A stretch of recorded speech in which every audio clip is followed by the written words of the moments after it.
нөгөө орсон орж ирэх хүмүүст нь би тухайн үед нь хүсэлтийг нь аппров хийгээд тэгээд явчих. Одоогийн байдлаар 28 мянга орж ирсэн байна. За баярлалаа М, зөргөө. Тэгээд м. уулзалтанд бас орж ирсэн, цахимаар орж ирсэн хүмүүстээ ч гэсэн энэ өдрийн мэндийг хүргэе. Тэгээд Монголын уул уурхай үндэсний ассоциациас бол бас яг энэ Америк дахь Монгол уурхайчдын нийгэмлэгтээс хамтраад эхний ажлаа бид нар яг 11 сард Америкт бас зохион байгуулах байсан боловч тодорхой шалтгааны улмаас бас ингээд хойшлсон байгаа. Тэгээд яг уул уурхай ассоциацийн хувьд бол өнгөрсөн жилүүдэд бид нар олон улсад болж байгаа одоо энэ хөрөнгө оруулалтын чуулга уулзалтуудад оролцохоос гадна бас яг тэнд байгаа яг салбарынхаа одоо Монгол салбартаа ажиллаж исэн. За гадагшаа бас ингээд экспорт болоод явсан олон мэрэгчлэнүүдтэй бас бид нар уулзаж за ажиллаж байгаа компаниудын талаар за манай салбарт ч гэсэн Монгол улсад болж байгаа үйл явдлын талаар ингээд санал нээлттэй солилцоод явдаг. Тэгээ энэ хүрээндээ ч гэсэн маш олон монголчууд одоо яг ялангуяа нуулахаа өвцөн Австрали, Канада, Америкт бол ажиллаж идэг. Тэгээд энэний нэг талдаа бол сайн одоо технологийн дэвшил тэнд болж байгаа одоо шинэ салбарын одоо чиг хандлага хөгжлийн талаараас бид нарт ингээ мэдлэг мэдээлэлд богино хугацаанд ч гэсэн ингээ хуваалцаа явдаг. За нөгөө талдаас харамсалтай байдаг.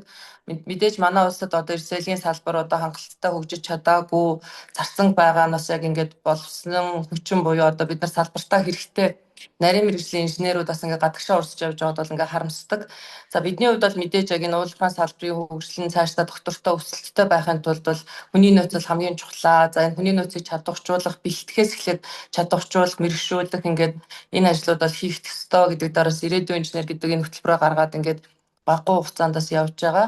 Тэгээ яг ямар ч байсан ингээ Америкт байгаа, Канадад байгаа, Австралид байгаа монголчуудтайгаа уулзаад эдгээр маань ч гэсэн бас хэдийгээр хүний нутагт ажиллаж байгаа ч гэсэн маш олон жилийн бас туршлага одоо хоримтлуулсан. За түүнийгээ ч гэсэн бас яг Монголд байгаа урхачтайгаа хуваалцмаар байна гэдэг бас ийм байр суурьтай байдаг. За Америкийн одоо хамт олон бол хамгийн анхны одоо ассоциациас одоо Монголын уул уурхайн салбарт гадаадад ажиллаж байгаа болсон хүчнүүдээс Монголтой нь холбох төр гүүр болох төслийг санаачлаа. За үүнд бол Америк дахь одоо яг энэ Монгол залуучууд маань хамгийн түрүүнд нэгдээд тэндээ бас ингээ холбоогоо байгуулад ингээд зохион байгуулалтанд ороод явж байгаа. За сүүлд бас бид нар удирдах зөвлөл дээр тодорхой хэмжээний өөрчлөлт оруулад за Канадад байгаа одоо бас төлөөллөөр гүйцэтгэх захирлаас бид нар тавьсан байгаа. Тэгэхээр энэ маань ингээд Америк тивд ажиллаж байгаа одоо уул уурхайн салбарт ажиллаж байгаа монголчууд маань бас бид бүхэнтэй хамтарч ажиллах энэ боломж нь бүрдэж байгаа гэж бид нар харж байгаа. За бидний хувьд бол яг эдгээр одоо нийгэмлэгтээ тавьж байгаа хүсэлт нь юу вэ гэвэл Монголд одоо маш сайн одоо инженер техникийн ажилтнууд байна.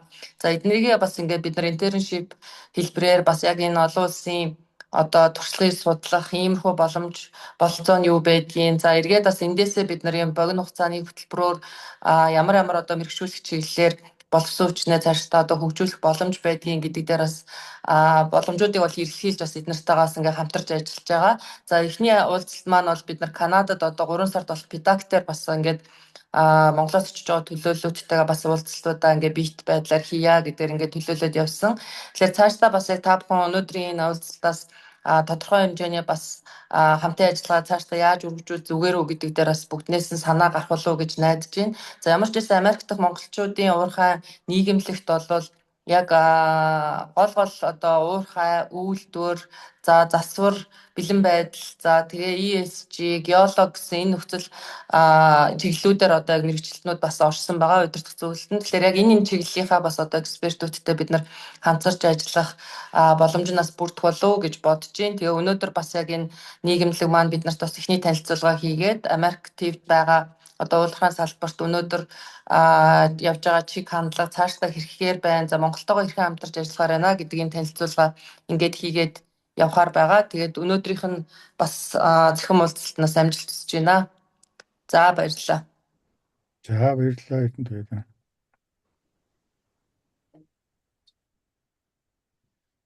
Баярлалаа.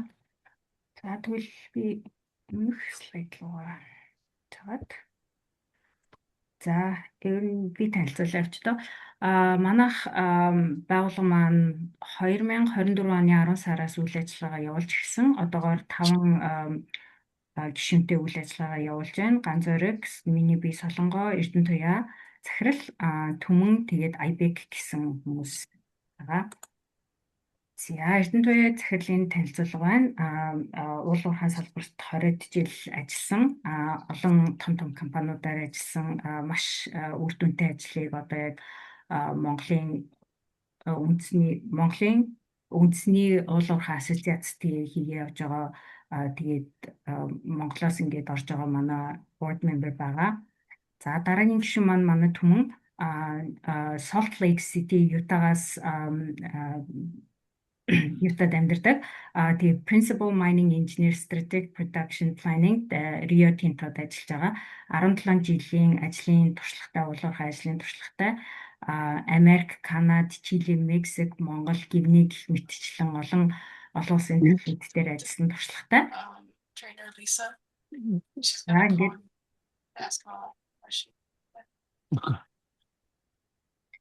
За ингээд манай эрхэм зорилго маань ер нь бол сая Эрдэнэ туяа захирал дурдлаа. Монгол болон Америк тивд байгаа уул уурхайн салбарын мэрэгчлүүдийг хооронд нь холбоод тэгээд ер нь бол мэдлэг түгээх зорилгоор дэлхийн салбарт одоо дэлхийн уул уурхай мэрэгчлэлтэн бий болгох зорилготой ажиллаж байна. Тэгээ алсын хараандаа болохоор бид нэр энэ зорилго маань өөрөө бодиттой хувь нэмэр оруулаад тэгээд Монголын болон дэлхийн уул уурхайн хөгжилд тодорхой хувь нэмрээ оруулаад явах байх гэж харж байгаа. За ингээд манай эхний хэлтгэлийг уран зориг маань найдвартай ажиллагааны үндэс сэдвээр тавина. За баярлалаа. Тэгээд юуны өмнө цаг гаргаад энэхүү онлайн захим уулзалтанд холбогдож байгаад маш таатай байна. За дээр нь би бас энэ Монголын уул уурхай үндэсний ассоциацийн хамт Эрдэнэ туяа захиралтай Эрдэнэ туяа захиралтай энэ хамт олонд бас маш их баярлалаа гэж хэлье. Яагаад тэгэхээр энэд маань бас биднийг бас харамгүй сэтгэлээр дэмжиж энэ үйл ажиллагаанд маань бас маш олон талын байдлаар тусалцаа үзүүлсэн байгаа. Тэгээд та бүхэндээ маш их баярлалаа. Дараагийн арга хэмжээнд хамтраад өшөө олон том ивентүүдийг хийх байхаа гэж найдаж байна. За тэгээ өнөөдрийн миний ярих гэж байгаа сэдв болохоор уул уурхай та холбоотой. Гэхдээ илүү найдвартай ажиллагааны үндэс буюу инженерчлэл гэсэн сэдвээр их юм аа.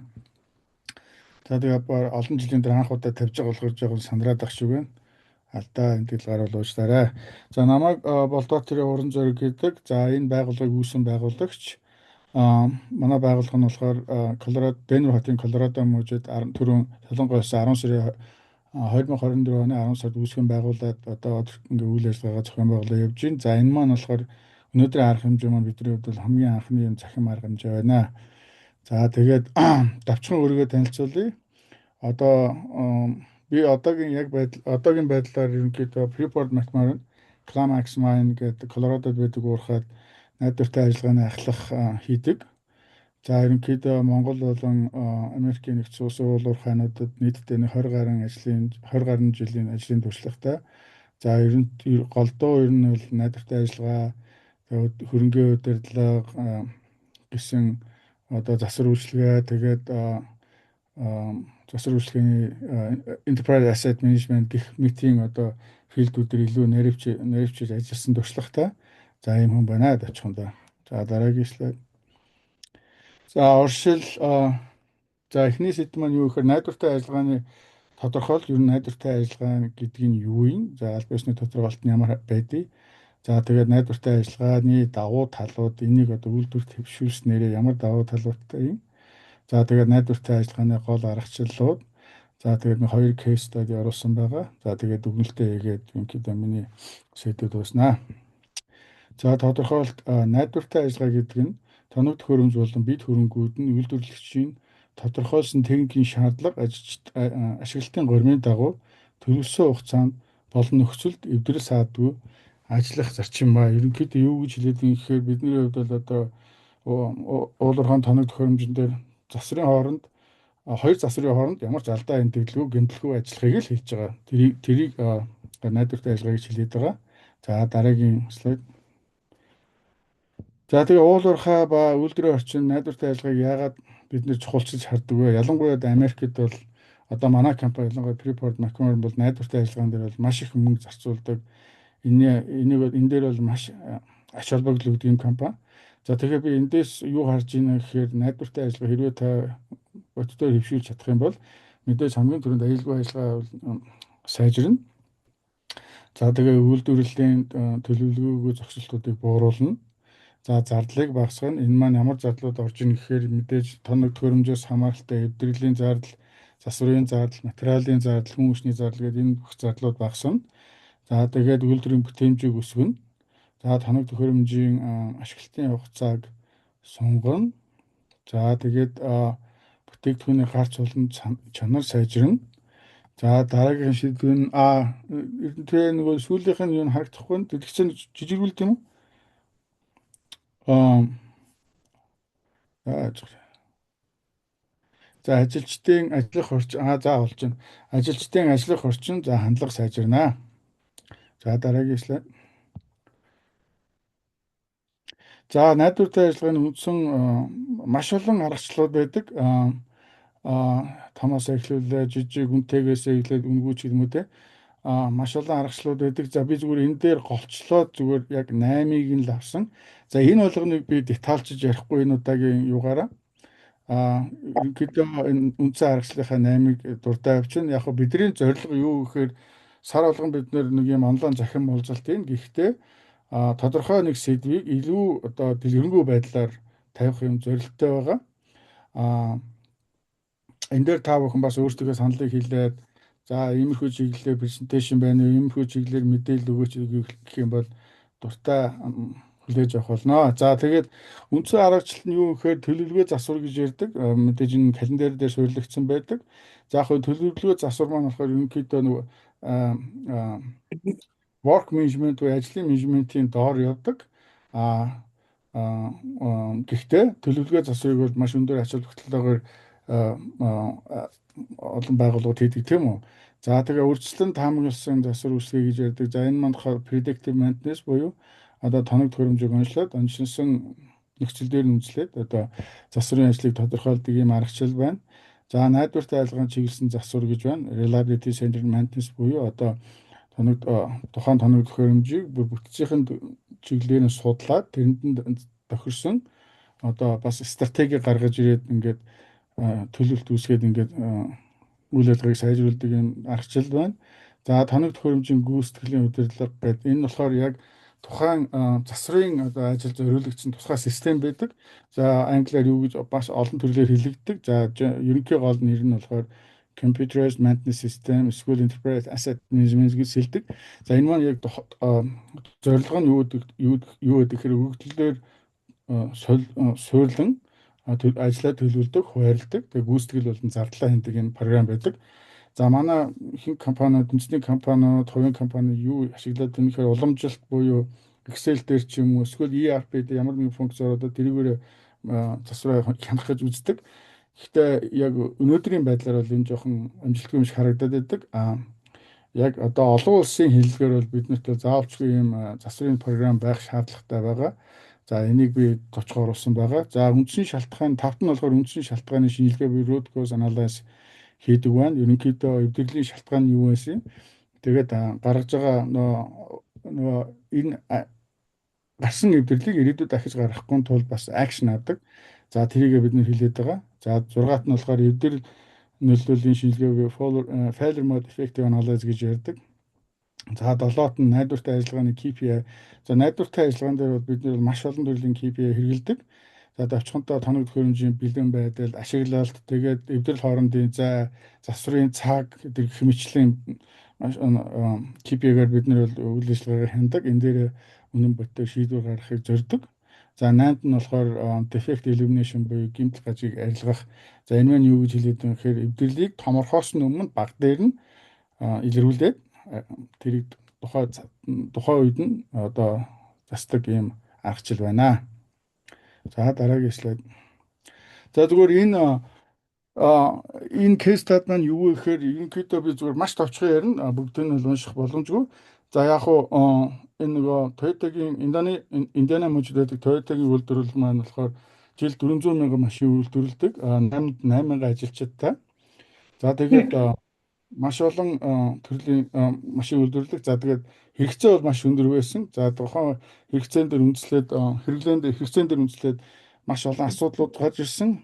За нэгт нь болохоор нөгөө а, эрэлт нийлтүүдийг хангах зорилго хүрхгүй байсан, шаардлага хүрхгүй байсан. Дээр нь продакшн хоёрхан ээлжтэй байсан. За тэрийг 3 болгох гэж үзэж исэн. А дээр нь бол маш их нөгөө төлөвлөгөөтөөс засвар үйлчилгээ тоног төхөөрөмжийн одоо зогсолтууд их байсан. За иймэрхүү төрлүүд дээр бол одоо нөхдөөд анализ хийгээд солиушн олох гэж оролцсон. Гэхдээ солиушн юу олсон бэ гэхээр ерөнхийдөө энэ IBM-ээс гаргадаг нөгөө миний хэлсэн засвар үйлчилгээнд дээр төлөвлөсөн ийм програмыг энэ үйлдвэртээ нэвтрүүлсэн байна. Програмын нэр нь болохоор Maximum Application Suite гэдэг юм засвар үйлчилгээний програм байдаг юм байна. За энийг болохоор интернет of Things гэж ярьдаг. Маш олон төрлийн сенсортой холбогдсон энэ шугамудаа за тэгээд компьютер програм, датанууд дээр ажиллаж эхэлсэн бүр AI оруулж нэвтрүүлж эхэлсэн байна. За тэгээд одоо эндээсээ юу болж авсан бэ гэхээр ерөнхийдөө давуу тал нь амжилт нь юу байсан гэхээр ерөнхийдөө нөгөө хойр засвар үйлчлэгийг болохоор 75% өөрүүлсэн. За тоног хөрөмжийн найдвартай байдал 50% ихэлсэн. За тэр одоо дефект гэж ярьдаг тийм үү. Тэрийг бол одоо баг маш амжилттайгаар бараг 0 төвшөнд хүртэл бууруулсан. За тэгээд нөгөө жилд 400 мянган машин үйлдвэрлэдэг байсан бол нөгөө үйлдвэрлэлийн хүчин чадлыг нэмээд нийтдээ 475 мянган машин үйлдвэрлэдэг болсон байна. За энэ болохоор зөвхөн давуу тал case study харуулж байна. За дараагийн слайд явуулж ханд. За та бүхэн мэдж байгаа аюулгүй ажиллагаан дээр биднээс safety pyramid гэж ярьдаг. Тэрнтэй адилхан биднээс 8 найдвартай ажиллагаан дээр бас юм pyramid байдаг. Weston Lead гэдэг хүн хийсэн найдвартай ажиллагааны мэргэжилтэн гаргасан байдаг олон жилийн судалгаагаар. За энэ маань юу хэлэх гээд юм гэхээр хэрвээ таны ажлын байран дээр салбар дээр те 20 мянган гэмтэл одоо дефект байх юм бол энэний ард 6500 засварын ажил байж идэг. За 6500 засварын ажил хийгдээд байгаа бол цаана маш 10 том юм зогсолт гарах хандлага байдаг. За 10 том зогсолт одоо үйлдвэрийн продакшн зогсдог ч юм уу те том машин дээр одоо маш том хэмжээний гэмтэл гардаг ч юм ийм том зогсолтуудыг нийтээрээ заавал нэг тийм том ивент гарч идэг. За тэгэхээр статистикаар бол яг бид нар юу хэлээд байгаа юм хэрэг ер нь бол 20 мянган гэмтэл энийг та тоолж илрүүлж чадж байгаа бол засаж залруулж явахгүй бол энэний ард маш том одоо хор уршигтай үйл ажиллагаа гарах магадлал өндөр байдаг юм байна. За тэгээ энийг би яах гэж тайлбарлаж юугаар тайлбарлах вэ гэхээр дараагийн слайдаар тайлбарлачих. За энэ болохоор Imperial сахарын компани гэдэг Жоржиа мужид байдаг. 2008 оны 2 сарын 7-нд одоо энэ зурган дээр харж яг бодит энэ зураг байгаа. 2008 оны 2 сарын 7-нд маш том хэмжээний дэлбэрэлт болсон байдаг. За энэ дэлбэрэлтийн уршигаар нийтдээ 14 насурж 39 хүн 36 хүн гэмтсэн байдаг. За тэгээд мэдээж компаниуд бол бараг дампуурах шүтний төвшөнд одоо маш хэдэн сая тэрбум долларын алдагдлалд орсон. За тэгээд мэрэгжилтнүүд нөгөө root cause analysis гэж би түрүү ярьсан те нөгөө эвдэрлэг гэмтлийн түн шинжилгээ хийдэг те. За энийг хийсэн байна. Да ерөнхийдөө нэг 4 юм одоо сур шалтгааныг олсон байна. За нэгт нь болохоор туучин дамжуулгын систем угаасаа дизайнууд маш буруу байсан. За энэ нэг том гэмтэл гарах шаардлага хангасан байна. Хоёр дахь үйлдвэр маань маш замбраагүй housekeeping issue гэж ярьдаг те. Энэ тэмдгүүд тоосчлолтой замбраагүй байсан байна. Хамгийн том толгой өвдөгцсөн асуудал нь юу байсан гэхээр нөгөө сахарнаас гарч байгаа тоосчлт их байсан. Энийг контролдож чадахгүй байсан. За тэгээд ерөнхийдөө тухайн одоо туучин дамжуулгын систем дээр зөвхөн нэг биринг нь бол маш халттай ажиллаад байсан. Тэрийг бол олж илрүүлээгүй тухайн үед нь. Тэгээ биринг нь мэдээ цаана ямар шалтгаантай байсныг одоохондоо би мэдэхгүй. Зөв ямар ч тэр биринг одоо почерн гэж ярьдаг те орсоор монголоор одоо юу гэж хэлдэг юм бэ? За тэрэн дээр бол маш өндөр халт үүссэн. За эндээс үндэслээд нөгөө энэ дээр нөгөө сахарын тоос нь нөгөө өндөр температураар халсан биринг дээр буугаад тэгээ эндээс үндэслээд дэлбэрэлт үүсэх шалтгаан болсон. Тэгэхээр юу хэлэх гээд байна гэхээр тоног төхөөрөмжн дээр ч ямар нэгэн байдлаар жижигхэн одоо дефект буюу гажиг гэмтэл байвал долбоор нь ингэж ажиллаж байхгүй бол магадгүй 20 мянга хүрээд 20 мянга илүү гараа авчих юм бол цаашаа явсаар байгаад нэг том юм гэмтэл гарах ийм үндсэн шалтгаан болдог юм байна. Тэгээд ерөнхийдөө энэ нөгөө аюулгүй ажиллагааг сайжруулна гэдэг маань одоо энэ иймэрхүү гэмтлүүдийг л бид нэр арилгавал хол хөвч яг үнэ хол хөвч одоо л орж иж байна. Аюулгүй ажиллагааг сайжруулна гэдэг маань бид иймэрхүү том юм ивентүүдийг нэг аль болох зогсоох, үргэлжлэж харах, арилгах зорилготой ийм процесс юм аа. За дараагийн слайд юу болж байгаа. За тэгээд дүгнэлт найдвартай ажиллагааны бит хөрөнгийг үйлдвэрийн тогтоосон нормын дагуу тодорхой хугацаанд саадгүй эвдрэлгүй ажиллах зорилготой системтэй үйл ажиллагаа юм аа. За тэгээд найдвартай би түрүүнд дурдсан тийм найдвартай ажиллагааг байгууллагатай амжилттай хэвшүүлснээр танд ямар давуу талыг авчирч ийм гэхээр мэдээж аюулгүй ажиллагаа бол сайжирна. Төлөвлөгдөөгүй зогсолтууд буурна. Эндээс үндэслээд засварын зардал чинь хэмнэгдэнэ, зардал буурна. За тэгээд хамгийн сүүлд нь бүтээмж нэмэгдэх юм давуу талтай. За тэгээд энүүгээр энэ дүгнэлтээр миний сүүлийн слайд ингээд дуусчих шиг байна. За баярлалаа.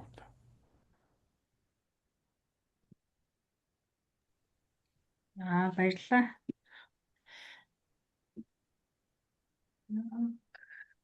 За одоо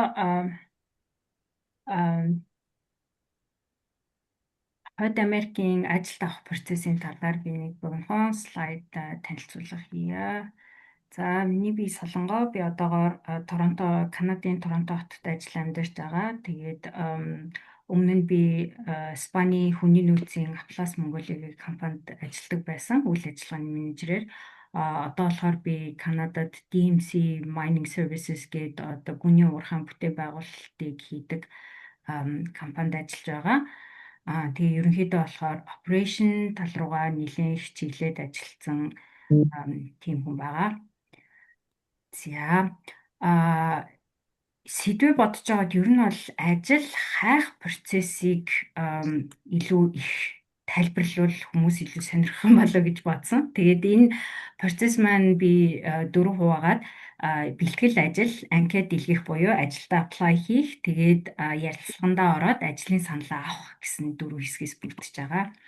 За бэлтгэл ажил дээр болохоор хамгийн түрүүнд та юу хийх ёстой вэ? Хэрвээ гадаадд ажиллах гэж байгаа, одоо ялангуяа Америк, Канадад ажиллах гэж байгаа бол зөргийнхаа та энэ хүмүүсийг адмит хийж болж байна уу? Хийж ахын хийж. За окей. Тэг хэрвээ та ажиллах гэж байгаа бол хамгийн түрүүнд юу хийх ёстой гэхэд та хувийн брендийг үүсгэх хэрэгтэй. Тэгэхээр хувийн брэнд гэж юу гэж байгаа гэхээр ер нь та цаасан дээр болон одоо профайл LinkedIn дээр яаж харагдчихээн. Тэгээд та ярилцлаган дээр яаж өөрийгөө одоо зарж ийн гэх юм уу те, өөрийгөө sell yourself гэдэг шүү дээ. Тэгээ тийм байна гэдгийг ингэж харуулах хэрэгтэй. За тэгээд хамгийн түрүүнд та мэдээж LinkedIn профайлаа professional олон улсын түвшинд харагдах хэрэгтэй. Тэгээд энэ чи мэргэжлийн зураг товч танилцуулах хэрэгтэй. Үүнээс гадна нэг энэ чи одоо Хойд Америкт, Канадад портфолио гэж нэг зүйл байдаг. Энэ нь юу вэ гэхээр ерөнхийдөө бүтээлийн сан гэсэн үг. Тэгээд хөвчлэн хүмүүс вебсайтн дээр тавьчихдаг. Тэгэхээр энэ вебсайтн дээр юу байдаг вэ гэхээр таны танилцуулга, бэкграунд бүх зүйл, тэгээд тэрнээс гадна таны хийж байсан төслүүд, амжилтууд, ур чадвараа харуулах зүйлүүд мэдээж ажил олгогч байгаа зөвшөөрлөлтөөр ингэж тавигдсан байдаг. Тэгэхээр нөгөө нэг рекрутерүүд болон HR-ийн хүний нөөцийн хүмүүс хараад энэ ийм юутэй хүн байна гэд ингээд яадаг. Тэгэхээр энэ бас таныг илүү тодтогож өгөх одоо нөгөө нэг өрсөлдөх чадварыг чинь сайжруулах зүйлийн нэг. Дараагийнх нь болохоор олон улсын стандартын CV-тэй, бид нэр CV гэдэг одоо юунд болохоор Норт Америкт буюу Хойд Америкт резюме гэж бэлддэг. Тэгэхээр энэ ийм резюме бэлдэх. Мастер CV гэж юу хэлээд байгаа юм бэ гэхээр та яг одоо нөгөө нэг хийжсэн ажил бүх юмаа ингээд хийгээд нэг одоо гол одоо юу гэдэг нь үндсэн нэг CV-тэй болоод энэ нь болохоор 1-2 хуудсанд тэгээд амжилтууд тоон үзүүлэлтэд оруулаад тэгээд энд болохоор зураг, нас, гэр бүлийн байдлаа оруулах шаардлагагүй байдаг. Тэгээд маш энгийн зураг, өнгө дүрснийг оруулахгүйгээр ингээд CV-гээ бэлтгэхэд яг нөгөө стандартын дагуу болдог. За одоо LinkedIn-ийн ингээд нөгөө юу профайлын жишээ харуулж байна. Энэ хүн маань ингээд харахад яг юутэй мэрэгжлийн зурагтай. Тэгээд дээрэс нь ингээд баннер зураг байдаг шүү дээ LinkedIn-ийн. Энэ дээр болохоор Amazon-ы логог тавьцсанараа би Amazon-д ажилладаг гэдэг өөр харуулж байна. Тэгээд эн чи bio хэсэг өөрийнхөө тухайн ингээд бичсэн байна. Contact information гэж харагдчихээн. Ингээд хаана ажиллаж байгаа бүх зүйлүүд нь байна. Нэг сонирхолтой зүйл нь болохоор энэ дууны товч байгааз энэ дууны товчон дээр хэрвээ дарах юм бол таны нэр одоо нөгөө гадаад хүнд хэлэхэд жоохон хэцүү байдаг бол яаж дуудах вэ гэдэг зөв дуудлагыг ингээд бичсэн байдаг. Тэгэхээр одоо нөгөө монголчуудын урт нэрүүд байдаг шүү дээ. Тэгэхээр тэднэрийгээ бас ингээд намайг ингэж миний нэрийг ингэж хэлдэг шүү гэдгийг ингээд хэлчих болно. Тэгэхээр LinkedIn маань өөрөө айгүй том сэдв. Тэгэхээр ингээд баг бүтэн цагийг зарцуулаад ч ингээд юу яхааргүй болохоор дараа нь илүү дэлгэрэнгүй ярих болно. За бэлтгэл ажлын нэг хэсэг нь болохоор мэдээж ажлын байраа хайх. Тэгэхээр энэ ажлын байраа хаанаас хайх ёстой вэ гэхээр ихэвчлэн Америк, Канадад Indeed, LinkedIn, ZipRecruiter, Glassdoor гэсэн ингээд ийм ажлын зарын сайтууд байдаг. Энээс болохоор би өөрөө нөгөө Канадад ажиллаж амьдарч байгаа болохоор илүү мэдээд байгаа. Тэгээд Канадын ингээд хүний нөөцтэй өөрөө уулзах зөвлөгөө авахд бол Job Bank гэж байдаг. Энэ Job Bank нь юу вэ гэхээр засгийн газрын одоо вебсайт байдаг. Тэгээд энэ дээр болохоор жижиг болон дунд хэмжээний ажил бизнесүүд өөрөөсөө Канадад олдохгүй байгаа хүнийхээ ингээ хүмүүсийнхаа зарыг ингээ тавьдаг. Би ингээ хайгаа зах зээл дээрээс олсонгүй. Тэгэхээр энийг ингээ тэгээд энэ юу болохоор ихэвчлэн уян хатан нөхцөлтэй. Тэгээд дөнгөж нөгөө нэг юу лөө гадаадаас ингээ Хойд Америк руу ажиллах гэж байгаа, Канад руу ажиллах гэж байгаа хүмүүст их визийн спонсорлонж гэдэг юм уу тийм юутэй нөхцөлтэй аюу дажгүй байдаг. Тэгэхээр энэнийг бас шалгаж үзэхэд аюу дажгүй сайт. Тэг мэдээж дараагийнх нь бол сувг нь бол мэдээж шууд компанийныхаа вебсайт руу ороод өргөдлөө өгч болно. Ажилд зуучлах агентлагууд буюу нөгөө recruitment agency-тэй ингээд холбогдоод хэрвээ та өөрийгөө сайн танилцуулаад за яг ингээд ийм хүн ийм чадвартай гэдээ өөрийгөө яг тэр recruiter-үүд танилцуулж чадах юм бол таны өмнөөс баг ажиллаж ийждэг. Ягаад ингэх юм бол энд нөгөө өрсөлдөөн маш их байдаг болохоор ажил хайна гэдэг чинь таны ажлын хажуугаар баг бүтэн цагийн ажил шахуу юм бэлтгэл ажил явагддаг байхгүй юу. Тэгэхээр recruitment agency бол бас сайн ашиглаж чадах юм бол маш сайн юу байгаа, resource байгаа. Хамгийн сүүлийнх нь болохоор employee referral гэж байгаа. Энэ яадаг вэ гэхээр тухайн компанид ажилладаг хүн таныг ажилд санал болгож өгч байгаа гэсэн үг. Тэгээд энд болохоор миний туршлагаас болохоор урд нь ингээл одоо Монголд би нэг таньдаг найз байгаа ингээд энэ чинь нэр ингээд ажил хайж байгаа ийм ажлын байр байгаа гэсэн чи ингээд ороорой манай нэг найз байдаг шүү дээ. Ингээд дунд нь холбоо төгөхөд бол ингээд тэр хүн сайн ажиллана муу ажиллана уу компанитаа таарна уу таарахгүй нь тэр хүмүүсийн асуудал ингээд байдлаар ингээд болчдөг байсан. Тэгсэн чинь Хойд Америктийн нэг өөр зүйл нь юу байгаад байгаа вэ гэхээр хэрвээ тэр хүн таныг санал болгож байгаа бол энэ ажлын байран дээр яг тохирно энэ компанид үнэхээр тохирно гэсэн итгэл үнэмшилтэй өгсөн гэдэг байдлаар ингээд юу ячдаг хүлээгээд авчдаг. Тэгэхээр ихэвчлэн санал болгож байгаа хүмүүс маань таныг ингээд санал болгож байгаа. За манай юун дээр зураад байна. Зурагдаж олоод ах шиг энэ тий санал болгож байгаа хүмүүс маань өөрөө маш нухацтай боддог. Хоёрт нь болохоор энийг хариуцлагын асуудал гэж боддог юм билээ. Тийм. Гэтэ хамгийн үр дүнтэй арга нь байдаг. Тэгээд дараагийн зөвлөгөө болохоор ажлынхаа хайлтыг маш наривчлах хэрэгтэй. Нөгөө ерөнхий одоо нөгөө нэг шүхэр доор ингээд томоор нь хайгаад ахаар биш, ямар ч хамаагүй ажлын байранд биш, таны үнэхээр ур чадвар одоо нөгөө сууж агаад давуу тал чи юу юм, суул тал чи юу юм, чадж байгаа юм чи юу юм, хийж байгаа яг мэрэгчил чи юу юм гэж агаад ажлын хайлтаа наривсгах юм бол таны цаг завыг болон үр дүнг чинь маш сайжруулнаа гэж байгаа. За цалингаа ер нь хаанаас хардаг юм бэ гэхээр Glassdoor, PayScale гэсэн ийм нөгөө юунууд байгаа. Ажилчид өөрсдөө тухайн байгууллагад ажилладаг хүмүүс өөрсдөө ингээд нэрээ бичгүү ингээд би ийм албан тушаалт ийм юу ажилласан би тэр байтугай ер нь бол нөгөө юуны асуултуудыг ярилцлагын асуултууд хүртэл ийм асуултууд надад ийм позишн дээр ирсэн гэж байдаг. Бас Job Bank гэдэг Канадад байдаг. Түрүүний дурдсан Job Bank дээр болохоор Канадад дундаж цалин хэд байгаа юм бэ? Хамгийн багадаа хэд байдгийг, хамгийн ихт нь ер нь өндөр нь хэд байдгийг, дунджаар хэд байдгийг гэдгийг ингээ хоттой мужтай гаргаад өгсөн байдаг. Тэгэхээр энэ ингээ таны нөгөө судалгаа хийхэд хэрэгтэй болох газрууд. Тэгээд мэдээж та хаана ажил олвол зүгээр үгээ байршлаа харах хэрэгтэй, шаардлага визний нөхцлүүдээ судлах хэрэгтэй. За дараагийн процесс маань өөрөө анкет дэлгэх байгаа. За анкетын дээр яах вэ гэхээр ажлын байрт бүрт зориулсан резюме cover letterтэй байх хэрэгтэй, CV-тэй байх хэрэгтэй. Яагаад ингэж байгаа вэ гэхээр тухайн ажлын байрныхаа зарыг уншиж агаад тэгэд яг тэнцээ ингэж байсан. Нэг онцлог нь болохоор энд нөгөө нэг өрсөлдөөн маш их байдаг болохоор нэг ажлын байранд яг тухайн ажлаараа маш сайн ажиллаж исэн яг тийм туршлагатай хүнийг авах сонирхолтой байдаг. Тэгэхээр сонио. Болтой сонио байд. энэ Яасан? Зэл мэлэх гэж байна уу? Энэ юу? Яхаар утсан багт хийж болохгүй мó. зөргөх микрофоныг хажуу та. Уучлаарай, уцаа мүүд дээр нь тавьчих уу? Сонсогдоод байна. Та мьют хийж болох. Тий. За ингээд энэ юун дээр болохоор resume дээр болохоор яадаг вэ гэхээр яг нөгөө нэг юу тэр тохирсон хүний хайдаг болохоор та резюмегээ тэр тал руугаа одоо бичнэ. Илүү их одоо нөгөө нэг хийж исэн одоо найдвартай ажиллагаа гэдэг юм бол найдвартай ажиллагааны засварын ажилд авна гэх юм бол засварынхын тал руу ч юм ингээд илүү нарийн бичих ёстой. За cover letter гэдэг нь юу вэ гэхээр энэ ажилд ер нь яагаад орё гэж бодож байгаа юм бэ гэдэг одоо зорилго тэгээд болон ямар үн цэнийг компанид авчрах юм бэ гэдэг энэ захиа байдаг. Гэхдээ сүүлийн үед ер нь бол эднэрийг ингээд рекрутерүүд бол авахаа болж эхэлж байгаа. Гэхдээ ихэнх компаниудын нөгөө нэг өөрсдийнх нь процесс дунд нь байдаг болохоор ер нь энэ cover letterтэй байсан байхад зүгээр.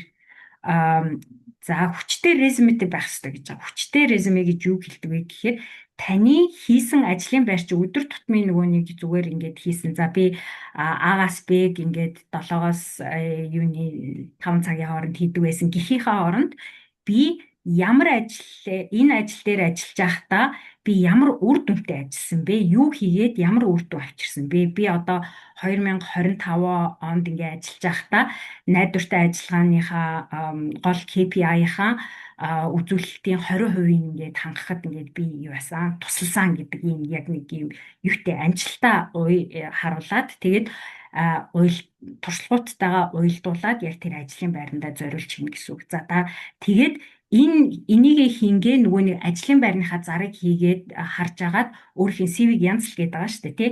Энийн гол шалтгаан нь болохоор энэ ATS гэж байгаа. Энэ ATS гэдэг нь болохоор нөгөө нэг ажлын байр зарлахад бараг минутын дотор 100-аас 500 хүн ингээд юугээ CV-гээ илгээдэг. Тэгэхээр тэрийг ингээд хүн ингээд нэг нэгээр нь сууж харах боломжгүй болсон учраас AI-г хэрэглээд эхэлсэн. Тэгэхээр энэ AI систем маань яадаг вэ гэхээр энэ ажлын байран дээр тохирсон түлхүүр үгсийг хэрэглэдэг keywords гэдэг. Энэ түлхүүр үгсийг одоо харж агаад яг энэ хүний CV-ийн дотор энэ үгнүүд байна уу гэж харж агаад байна гэх юм бол дараагийн шат руу явуулна. Байхгүй гэх юм бол шууд тань руу нөгөө нэг rejection email буюу одоо нөгөө нэг шууд та тэнцэнгүй гэдэг email чи хүрээд ирчихэж байгаа байхгүй. Тэгэхээр энэ хүн биш зүгээр ингээд систем өөрөө явуулаад байдаг. Тэгэхээр та өөрөө CV-гээ эндээ тохируулж янзлснараа энэ давааг давчна гэж үзэж байгаа. За энэ ингээд манай одоо нөгөө нэг юу яхад CV Хойд Америкийн ингээд стандарт CV харагдаж байна.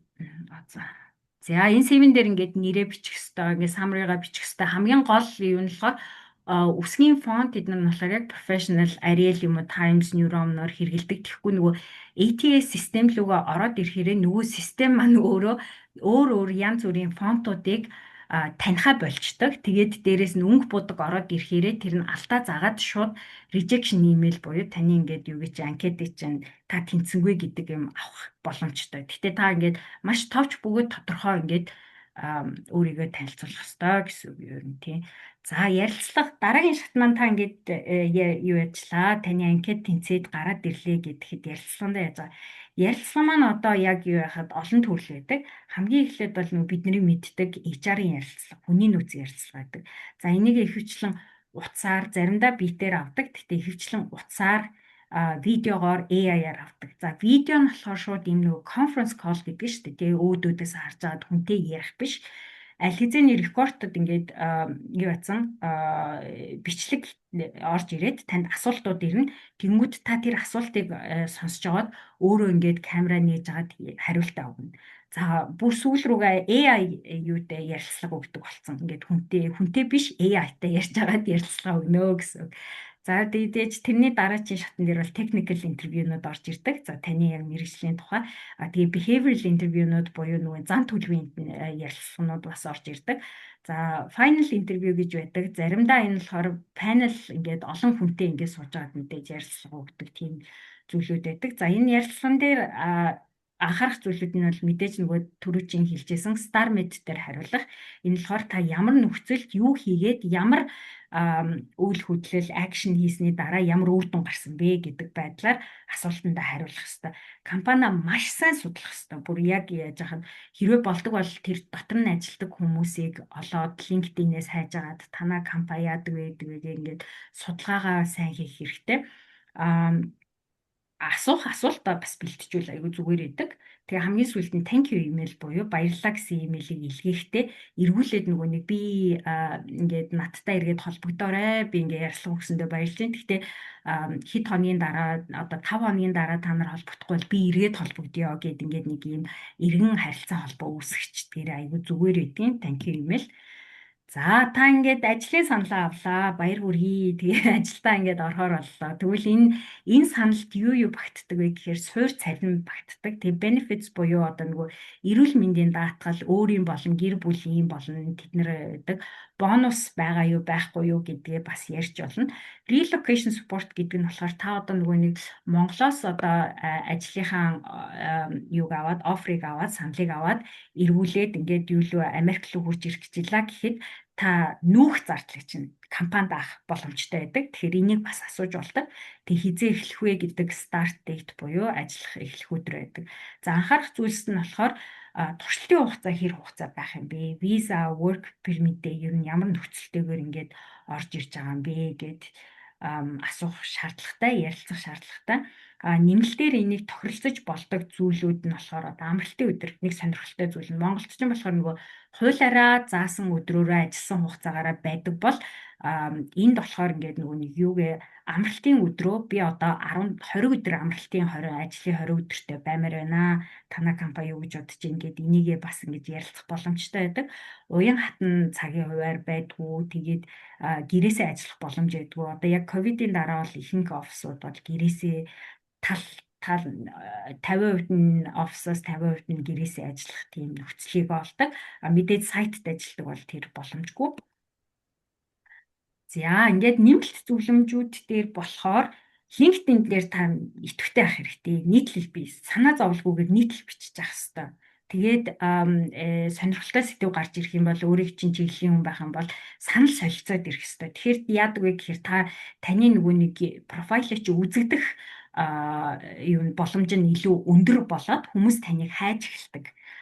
Тэгээд referral буюу одоо нөгөө нэг юун дээр таныг ажилд санал болгох networking-өө ингэж сайжруулах хэрэгтэй. Тэгэхээр энэ чинээсээ нөгөө нэг LinkedIn дээрээс хүн олдог юм уу? Одоо нөгөө танил талаараа ингээд networking event-үүд одоо энэ манай юу зохион байгуулж байгаа үйл ажиллагаа чинь бас нэг гол зорилго нь ингээд networking ихтэй. Тэгэхээр таны нөгөө юу чинь network чинь таны network гэдэг үг шиг одоо нөгөө net одоо таны үнэлгээ чинь тань хэрэг хүн ямар чухал хүмүүс таньдаг вэ гэдэгтэй ижилхэн.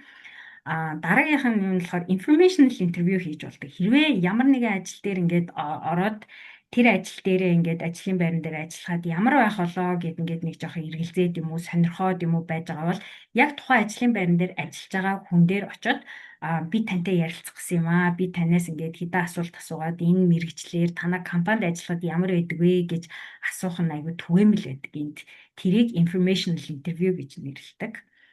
За soft skill гэдэг маань өөрөө technical skillтэй ижилхэн чухал зүйл. Тэгэхээр soft skill гэхээр чинь та өөрөө хүнтэй харьцах, өөрийгөө илэрхийлэх чадамж те энэ бүхэн маань маш чухал байдаг. Ажил хайж хахад. Тэгээд гадаад зах зээл дээр ажил хайж хахад ер нь бол процесс бол удаан.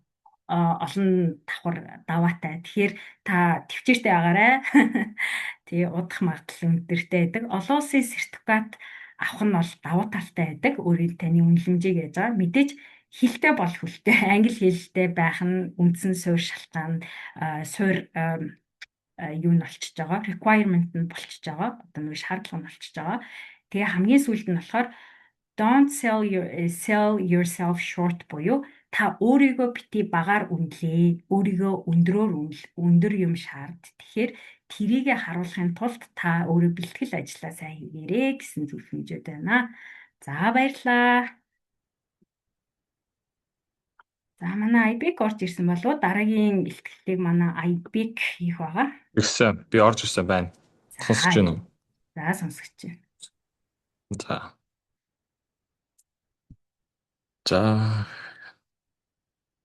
За та бүгдэнд энэ өдрийн мэнд хүргэе. Намайг IBIC гэдэг. За би өөрийнхөө товчхон танилцуулахад би Эрдэнэт үйлдвэрээс ажиллаа эхэлсэн. За тэгээд Америкт ирснээс хойш Аляскийн сургууль дээр судаачаар ажиллаж байсан. Тэгээд Barrick Nevada Gold Mines буюу тэр компанид янз бүрийн үйлдвэр дээр сайт дээр ажиллаж байсан. Тэгээд Rio Tinto Kennecott хайл үйлдвэр дээр нэг хэсэг ажиллаж байсан. За одоогийн байдлаар би Freeport McMoran металлургийн одоо хариуцдаг ажлын алба дээр ерөнхий инженерээр ажиллаж байгаа. За иймэрхүү товчхон байна. За өнөөдөр би та нарт танилцуулах одоо мэдээлэл бол баяжуулах процесс тухай ярина. За оршил бол өнөөдрийн өндөр эрэлт бүхий металлын эзэн засагт одоо зэс, литий, никель гэх мэт ашигт материалын боловсруулалтын ач холбогдол. Тэгээд гол технологийн дамжлагууд юу вэ? Гол гүйцэтгэлийн үзүүлэлтүүдийг тэгээд хяналтын шатлал, процессын хяналтын үндсэн стратегиуд тэгээд үнэлтийг эднийг танилцуулнаа. За дараагийн слайд.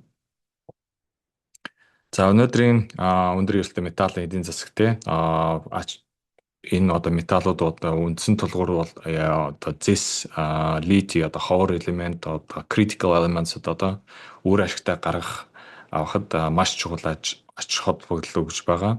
За тэгээд нөөцийн үр ашиг хөдрийн металлын агуулган буурж байна тийм. Тэгээд эднийг одоо металлын авалтыг нэмэгдүүлж тээвэрлтийн зардлыг бууруулах. За тэгээд эрчим хүч ба доктортой байдал тийм нондголт баяжуулалтын онцлог эрчим хүчний хэрэглээг багасгаж тэгээд байгальд ээлтэй технологиг дэмждэг эсвэл хэрэглэх тийм шаардлагууд бас тавигдаж байна. За тэгээд шинэ технологид бас одоогийн байдлаар нэлээд олон компаниуд ашиглаж байна. Одоо оюуны ухаан буюу AI суурьлын хяналт. За тэн дээр бол одоо мэдрэгчдэр суурьлын ялгаалт, том ширхэг хөвлөн баяжууд эсвэл coarse and fine particles flotation гэсэн процессуудны дэн ашиглаж байгаа. За тэгээд гол асуудал бас эрчим хүчний шилжилттэй захиргаанжууд сэргээгдэх одоо эрчим хүчний хэрэглээ бас ногоон эдийн засаг гэж бас ярьж байгаа. Тим юмнуудыг бас хангах ёстой. Тим одоо орчинд бид нар ажиллаж байгаа. Тэгээд ийм ач холбогдол өгж байгаа. За дараагийн слайд. За тэгээд үндсэндээ бол баяжуулалтын процессдээ гол технологийн дамжлагууд бол ботлуулалт, нунтаглалт анх дайч 2 дахь 3 дахь бас байн ботлол тэгээд саг бол өөрөө нунтаглах терм буюу бөмбөлөг терм HPGR одоо өндөр даралтад ботлуур бас ийм технологид бас нэлээд ашиглаж байгаа. За тэгээд англид одоо циклон, шигшүүр эднийг ашиглаж байна. За тэгээд хөвлөн баяжуулалт flotation дээр одоо коллекторууд янз янзын коллекторууд бас гарч ирж байна. Тэгээд хөөсрөлөгч бас тусдаа процесс дээр хэрэглэн модификатор бас байна. Тэгээд шүүрэлт ба өсгөжүүлэлт одоо thickening or dewatering гэсэн процесс бас нэн чухал байдаг. За тэгээд хэрвээ эднэрийн процесс дотор шаардлагатай процессын нөлөө одоо өөрчлөлт юм бол одоо уусгалт буюу SXCW процесс шаардлагатай болж байна. За дараагийн слайд. За тэгээд одоо баяжуулалтын процесс дээр гол гүйцэтгэлийн үзүүлэлтүүд KPI буюу одоо цагийн хүчин чадал одоо жилийн юм уу эсвэл өдрийн юм уу тийм хүчин чадлыг заавал бид нэр хянах ёстой. За металл авалт бол бас нэн төрөв чухал бас параметр нундлаглынаар ивчил одоо PA буюу тий энийг бас одоо баяжуулалтын үйлдвэрдээ сайн хянах ёстой.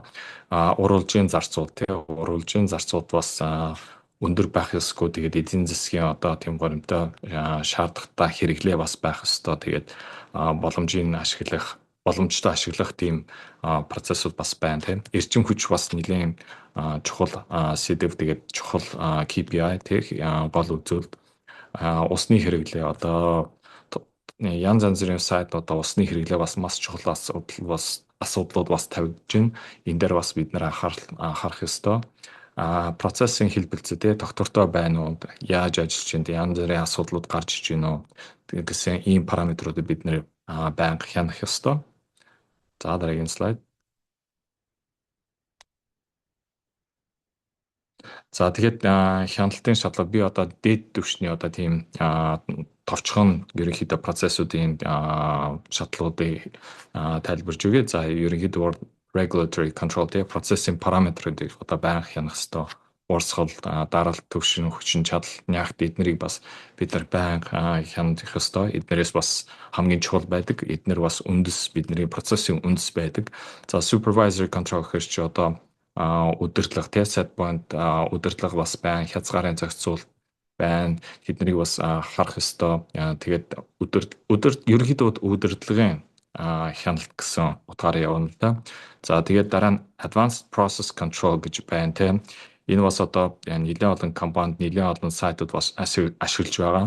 Одоо тэр дотроо бас янз бүрийн юунууд сэдвүүд бас байна л да. Одоо жишээлбэл загварчилсан урьдчилан хяналт MPC нейрон сүлжээ бас ашиглаж байна. Эсвэл AI юунууд ашиглаж болно. Одоо APC-д оруулж тэгээд процессыг хянах тийм процессыг бас гарч иж байгаа шинээр. За тэгээд plant optimization тий үйлдвэрийн оновчлол одоо энэ процесс явагдаж байна. Одоо бүх параметрууд сайн явж байгаа тул сайн тий. Гэхдээ асуудлууд гарвал одоо эднийг яах ёстой тий оновчлох ямар процессууд байна. Тэр дотроо одоо digital twin гэж ярина. Одоо digital хэр загвар сайхан байна. За гачлаа. За тэгээд металлургийн баланс бас нэн чухал байна. Тэгээд ийм дотроо бас хяналтууд явагдаж байна тий. За дараагийн. За тэгээд процессын хяналтын үндсэн стратегиуд те одоогийн байдлаар би наривч товчхондоо хэлэхэд бол 3 гэж тавьсан. Гэтэ нэлээд олон байгаа л да. Гэтэ эхнээс бол эхлээд тогтворжуулах хэрэгтэй те. Одоо ямар нэг асуудлууд одоо процесс дээр upset буюу downside янз бүрийн өөрчлөлтөөр KPI-д өөрчлөх юм бол эднэрийг эхнээс засах ёстой. Тэгээд дараа нь эднэр одоо хэлбэлцсэн одоо бууруулсны дараа оновчлох ёстой. За үр дүнд бол одоо доктортой ажиллагаа, өндөр металл авалт, илүү өндөр хүчин чадал, тэгээ эрчим хүчний хэмнэлт бас гарч ирнэ. За хоёр дахь хэмжих, загварлах, хянах. За энэ дэр бол одоо ерөнхийдөө ойлгомжтой хэмжих ёстой бүх процессуудад хэрэглэх найдвартай ба зөв багаж хэрэгслүүд байх ёстой. Урсгалын мэдрэгч, нэгтлийн мэдрэгчтэй онлайн ширхлийн хэмжигч, хөөсний одоо камера флотейшн одоо хөөсөн флотац дээр тавьж байгаа. Тэднийг бас бид нэр хянах ёстой. Тэгээд дараа нь процесс энгийн загвар ашиглан урьдчилан таамаглах одоо forecasting, predicting тийм процессыг бас тавигдах ёстой. За тэгээд хязгаарын үйлдэл одоо энэ constraint management гэж хэлдэг. Манай Америкт бол одоо янз бүрийн асуудлууд одоо апсайдууд гарч ирэх магадлалтай. Тэгээд энэ дээр бол бид нар юу нэм төрөнд анхаарал тавих ёстой гэхэд аюулгүй хамгийн өндөр хүчин чадлыг барих. Тэгээд терм бол гол процесс дотор орно. Тэрний хүчин чадлыг бас дэд хязгаарыг хянах ёстой, харах ёстой. Тэгээд байнга одоо мониторинг хийх ёстой. За циклон одоо янз бүрийн классификаторын даралтыг бас хязгаар тэднийг бас харах ёстой. Өндөр байна уу, дунд байна уу, тэгээд ямар хөв байна тэрийг бас харах ёстой. Тэгээд агарын зарчмыг одоо горин эднэрийг бас харах ёстой. Тэгээд шүүрлтүүд эргэлтийн момент бас анхаарах ёстой. Тим зөвлөд ерөнхийдөө стратегид орно. За дараагийн. За ерөнхийдөө дүгнэлтэнд хэлэх нь бол үндэс одоо баяжуулалтын процессын үндэс сайн анхаарах хэрэгтэй ёстой. Одоо хөдрийн өөрчлөлт, методологийг бас ойлгох чухал. Одоо эдгээр параметруудаа солигдох юм бол одоо процесс яаж явагдаж байна. Тэгээд тэрийг яаж хянаж байна те. Тэгээд KPI энэ дээр бол тогтмол хянах ёстой. Тийм энэ бол үндсэл одоо баяжуулалтын үндсийг бол сайн хянах ёстой. За тэгээд дараа хэлсний дагуу процессын хяналтын үндсэн зарчим те эхлээд тогтворчвол тэгээд дараа нь номч дараа нь таамаглал гэсэн тийм параметрт явагдана. За тэгээд дараа нь бол найдвартай багаж том тохиромж ABC Advanced Process Control эднэрийг ашиглах. За тэгээд бүтээмж ба эрчим хүчний сайжруулах гэхээр одоо нунтгал те уруулж агаар хөөс эднэрийг оновчтой хэрэгжүүлэх тийм зарчмууд байна. За тэгээд digital technology хим оюун ухаан те AI, APC одоо digital twin эднэрийг ашиглан одоо процессыг сайн хянах тийм зорилгоо ерөнхийдөө авах шаардлагатай маа. За ийм ерөнхийдөө иймэрхүү байна. За баярлалаа.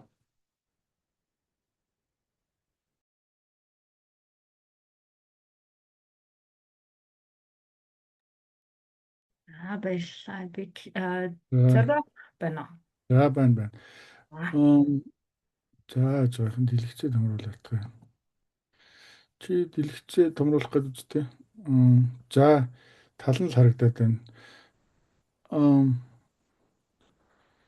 За манай бид хэд ярьж байгаа ерөнхийдөө 2006 онд ерөнхийдөө ямар ч зорилтууд тавьсан бэ гэдэг талаар би зүгээр товчхон яриа авчиг гэж бодож байна. Та хэдий цагийг юм хэмнэх үүднээс. За нэгт болохоор бид нэр аль бие усны вебсайт хийсэн байгаа. За вебсайтын нэрийг энэ дээр үтсэн байна. Тэгээ энэ вебсайт дээр дамжуулаад бид нэр гишүүнчлэл авна. Гишүүнчлэл дээр бол үнэгүй ямар нэгэн тийм restriction байхгүй. Манай вебсайт руу ороорой. Тэнд sign out тэгээд манай member гишүүн болж болно. Тэгээд бас вебсайт дээр дамжуулаад бид нэр бас тодорхой филдүүд дээр групп үүсгээд тэрэн дээрээ янз бүрийн чат байдлаар хоорондоо холбогдох, ярих, ивентүүдэд бичих, одоо мэдээлэл солилцох тиймэрхүү нөгөө түүл байдлаар ашиглаж болно. Илүү networking байдлаар бид вебсайтаа хийсэн байгаа. Тэгээ манай вебсайтаар ороод гишүүн болоорой гэж хүсэж байна. Тэгээд мөн бид нэр LinkedIn болон Facebook хуудсан дээр бол илүү одоо юм мэргэжлийн судалгаа болон нийтлүүдийг оруулахыг хичээнэ. Манай Facebook болон LinkedIn хуудсыг дагаад одоо тодорхой хэмжээний мэргэжлийн судалгаа юм нийтлэл, богино одоо хэвлэл, видео урьдчилгийг бас ороод үзэж сонирхож болно. За тэгээд мэдээж энэ маань яг хөө бид нар зүгээр энэ маань бидний хувьд бол анхны үйл ажиллагаа. Гэхдээ цаашдаа бид нар бол олон гишүүнчлэлтэй болохыг зорж байгаа. За энэ дээр үнслээ бид нар хамтар янз бүрийн байдлаар хамтарч ажиллах, судалгаа хийх, төсөл боловсруулах, аль болох гишүүдийнхээ оролцоог дэмжих зорилгоор иймэрхүү юм дээр хамтарч ажиллах янз бүрийн санал гарган тавина. Бид нар бас та бүхнээс санал хүлээж авна. За дараагийн слайд. За тэгээд ер нь бас нэг том зорилго маань юу гэхээр энэхүү одоо байгууллага маань гол зорилго нь болохоор аль болох бид нэг уул уурхайн салбарт ажиллаж байгаа ямар ч филдд ажиллаж байгаа мөгөө те бүх залуучуудаа одоо зориулаад одоо нэг сар болгон мэдлэг солилцох юм онлайн захим уулзалт зохион байгуулахыг зорж байгаа. За тэгээ тодорхой сэдвүүдээр жишээ нь найдвартай ажиллагаа, үйлдвэрлэлийн автоматжуулалт, уурхайн төлөвлөлт гэх мэтчлэн те тодорхой сэдвүүдээр сар болгон ингээд нэг цагийн ивент зохион болгохоор зорж байгаа. За тэгээд мөн одоо та бүхнээс хүсэлт ирэх юм бол бид нар гадаадын болон дотоодын мэргэжлүүдийг оруулаад онлайн хэлцүүлэгч юм уу те захим илтгэл хийх боломжтой. За тэгэхээр ямархуу байдлаар та энийг одоо ямархуу чиглэлийг одоо мэдээлэл авахыг хүсэж байна. Одоо манай Facebook пэйж, LinkedIn пэйж, одоо вебсайтаараа ороод ингээд комент үлдээхэд бид нараас тэрэн дээр чинь ажиллах боломжтой. За тэгээд мөн одоо миний бас бидний бас нэг зорилго манай Монголд одоо яг энэ тусгай мэргэжлийн яг инженерийн чиглэлд зориулагдсан институт ер нь маш ховор байдаг. Голцоол одоо тухайн компаниуд нь ажилдаа зориулсан жижиг богино хэмжээний сургалтуудыг явуулж идэг. За жишээ нь найдвартай ажиллагаа гэхэд бид нэр Америкт бол одоо маш олон төрлийн мэргэжлийн институт байж идэг. Энэ дээр бид нэр ингээд жилдээ хэдэн сургалтанд хамрагдана, хэдэн конференцд орно, ингээд бид мэрэгжил одоо ажлын туршлага байнга нэмж шинчилж явж идэг. Тэгэхээр яг энэ gap одоо ийм gap Монголд байгаа. Тэгэхээр биднэрт тийм институт алга байна. Тэгэхээр бид энэ gap-ыг одоо багасгах зорилгоор чадвал одоо бид нэг юм сертификаттай мэрэгжлийн захим сургалтыг төлбөртэйгээр албан байгууллагуудад явуулах зорж байгаа. Мэдээж энэ маань болохоор тодорхой сэдвүүдийн төвшөнд бас хийгдэх болно. Гэхдээ та бүхэн одоо түрүүчний хэлсэн бидний вебсайт, сошиал хуудасаар дамжуулаад бас холбогдоод нарийн мэдээлэл зөвлөмжүүд авч болно шүү. За дараагийн слайд. За тэгээд 2026 оны за голлох ажил нь юу байх вэ гэхээр одоо манай MMC төлөөлөл нь болохоор FIDAC 2026 онд оролцсон. За тэрэн дээр чадвал нөгөө Монголоос ирж байгаа мэргэжлүүдтэй уулзах, ярилцах, бие нэгэ танилцуулах, туршлага судлах зорилгоор бас оролцсон гэсэн төлөвлөгөө байгаа. За 2026-нд бид нэр чадвал бас in person энэ Америкт чадвал in person уулзалт зохион байгуулна.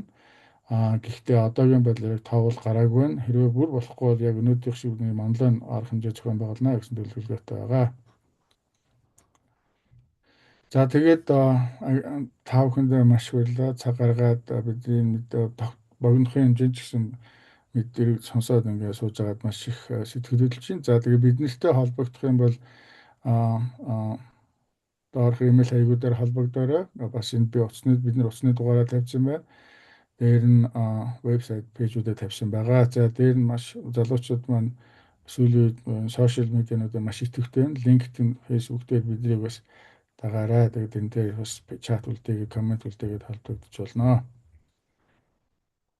За тэгээд багахан ч гэсэн асуулт хариултын сешн байгаа.